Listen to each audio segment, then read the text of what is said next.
Okay, welcome to week 12, Virtue Ethics. I hope you are all well and have had a wonderful week and weekend. All right, so Virtue Ethics. So one thing, so there's 3 discussion boards this week as per usual. One of them is a creating arguments discussion board. So we have our final short assignment due on Sunday.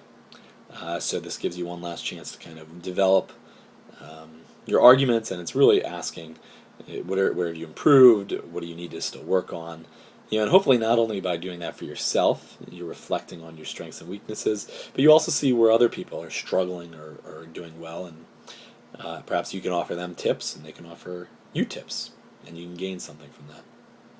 Okay, virtue ethics. So in this course, what we've done is we started off with radical egotism, this idea of just focusing on you all your time, or nearly all your time and energy on you.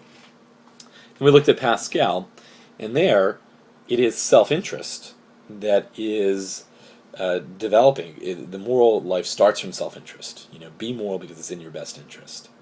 But it's not radical egotism, because what Pascal believes is that once you start the moral and religious life, you develop more than yourself. You develop beyond egotism.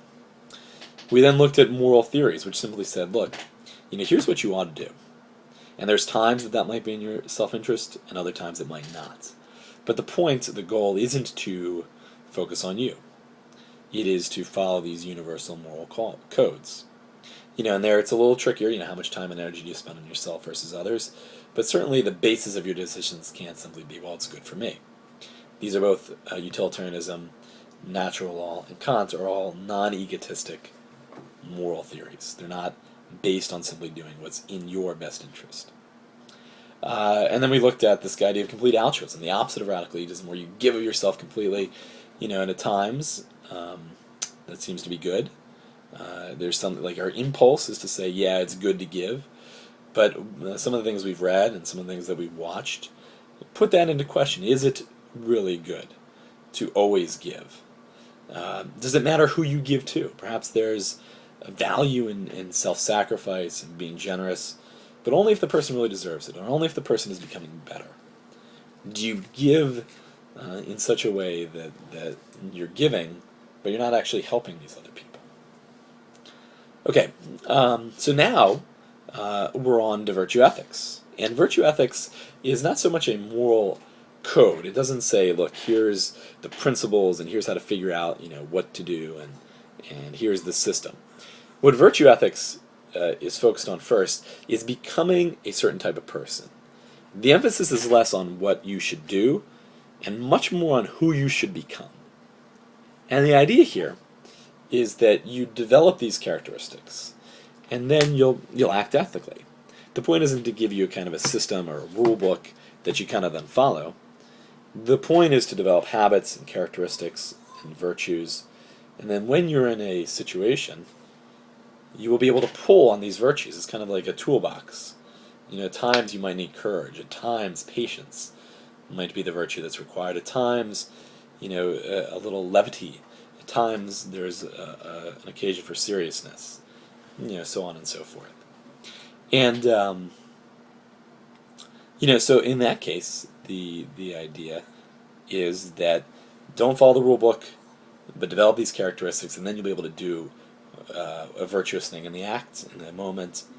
And because a virtue ethicist doesn't necessarily believe that there's always one right action, that there's always one thing that we ought to do. There is ambiguity. The moral action is not always clear, and for a virtue ethicist, there's going to be occasions where it's never going to be clear. There could be occasions where two virtuous and good people do lead to different outcomes. And so in that case, that's why they say, look, that's why it's important to develop these characteristics, so you can act in a virtuous way, even when there's not always a clear action. Now, for a virtue ethicist, it's virtue is not something that we kind of fundamentally are. We've got the capacity within us, the potential, but it's something we're called to become. He talks about it, Aristotle talks about it in terms of like an archer that is hitting the bullseye. And the goal is to develop these characteristics, these virtues, and to diminish the vices, the negative characteristics. And if we do that, then we can become a good person. And because the point is to develop these characteristics, education, habit formation, and role models are absolutely key. And so what I want you to do, I want you to do a little experiment. I want you to fold your arms, just like you normally would, and then fold them the opposite way.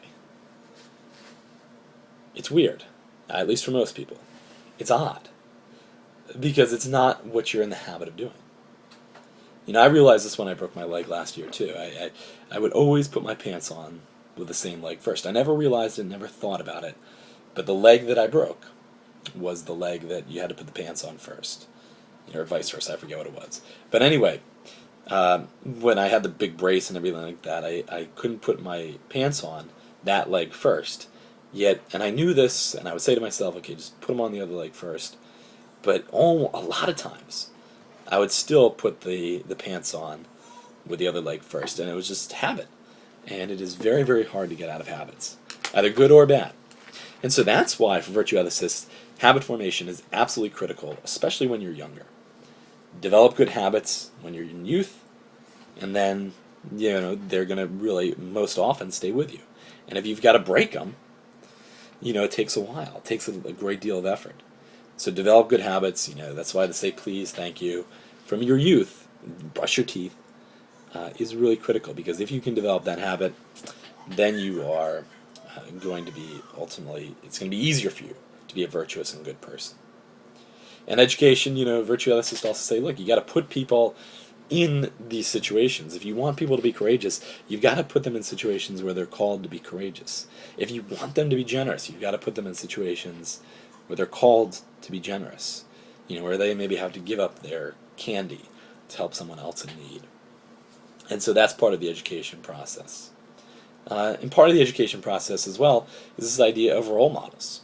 Because there's no precise, or rule book way to do things, that's kind of laid out for you in advance, and you just kind of look at the rule book and figure out what you're supposed to do.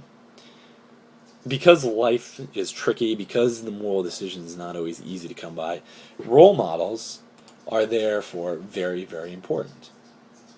And that's a really kind of an interesting idea, that you look to people that are moral, that are good, and see kind of how things work out for them. How do they figure out the best course of action? And here's where I'm going to leave you with two things, and I'll talk briefly about them, and we'll get into them more in week 13 as well. For virtue ethicists, how you feel is part of whether or not you are a good or bad person.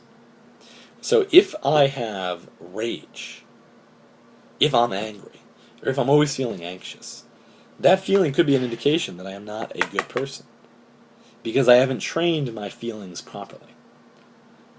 So it's not just like, well, how you feel is how you feel, you have no control over your feelings. No, for a virtue ethicist, you do have control over your feelings, in the sense that you have to constantly get in the habit of training them, developing proper feelings, diminishing bad feelings. So if I go off and somebody annoys me, and I just go off on them, I scream, I yell, I punch him, I hurt him, that is wrong. Not simply because of what I did, forget the punching and all that, but because of how I felt. If I flip somebody off and I give them the finger when I'm, angry and road rage, I'm wrong, not simply because, I gave them the finger, but because of the feeling, the anger that prompted me to do this. All right. And the last point I want to mention is that for virtue ethicists, we are fundamentally social creatures. We are called to be social. We're called to be involved in the lives of others. And that is something that really is meaningful for them. That is part of our nature. And if we're kind of like natural law, if we're not developing relationships with others, if we're not developing connections with others, if we're not in community with others, then we've messed up, because we're not doing what we are called to do by our nature. Okay, so that's virtue ethicists. Become a good person. Become a very studious student this week, developing that habit of being diligent, developing that habit of being good students. For virtue ethicists is what you would be called to do. All right, have a great week, and look forward to reading your posts. Try to get them in earlier this week. This This past week they were very late, so I couldn't comment on many, and when I can't comment on them, you don't get as much feedback as I would hope you get.